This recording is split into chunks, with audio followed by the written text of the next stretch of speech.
Theresa May voted for military action in Iraq. She voted for military action in Syria, in Libya and Afghanistan.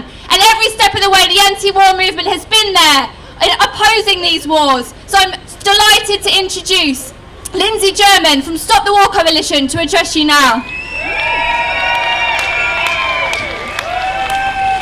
Thank you very much, Shelley, and what a fantastic crowd it is this afternoon here in the park, and congratulations everybody, whether from Birmingham or from outside, who's come here to say to Theresa May, we've had enough of the Tories, you don't represent us and we want a different kind of society.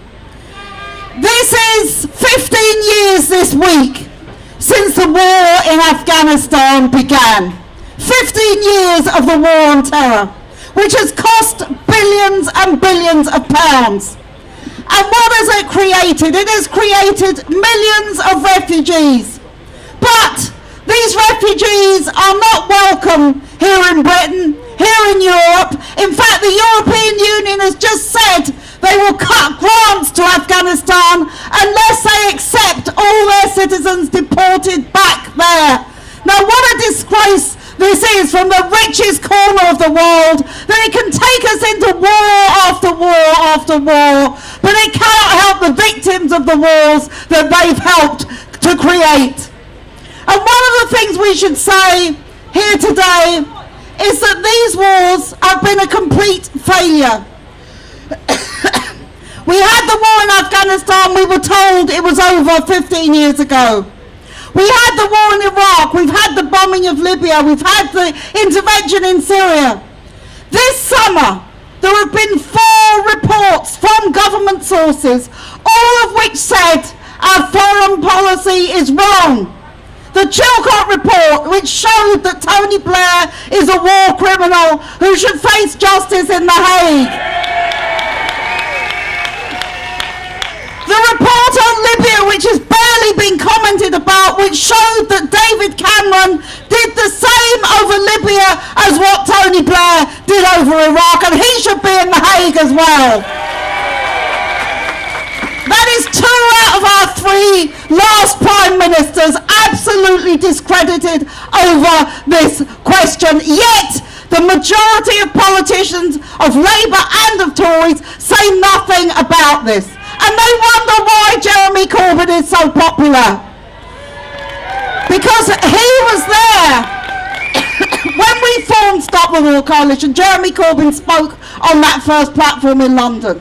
When we had the dossier in 2002, Jeremy Corbyn went on his bike and got the dossier and phoned me up and said there's nothing in it we need to worry about, it's a load of rubbish. And how right he was and how wrong they were. Jeremy Corbyn marched on 15th of February 2003 with 2 million people. Yet we were right, they were wrong, but they will not accept it. And if you think anybody should be electable in this country, it should be somebody who has stood against wars and racism and Islamophobia. Because we said as well that this war on terror won't just bring misery to millions of people in the Middle East and in Asia, it will bring misery to us here. We have these attacks on our civil liberties where people are under threat in the Muslim community all the time. We have the growth of Islamophobia where across Europe and across the United States the attacks on Muslims are growing greater and greater. That today there is a referendum in Hungary which will keep immigrants out. There was a speech made by the President of the Czech Republic saying that Muslims aren't welcome in his country. These people are an absolute disgrace. This isn't just coming from the bunches of racists that we know exist everywhere. It's coming from governments, from state institutions who are making this racism worse and worse. Now we're here today to talk about austerity. And I just want to make this point. I was very disappointed when Clive Lewis at the Labour conference said we would keep 2% spending of our whole wealth in this country, 2% of it would go on defence. I think that is wrong. I don't think we should be spending 2% of the wealth of this country on defence. We should be spending it on housing.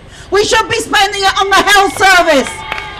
We should be spending it on the things that really matter to these people, because every time we build a bomb, every time we put money for Trident, we are saying we don't have money for council housing, we don't have money for education, we don't have money for disabled people, we don't have money for those things.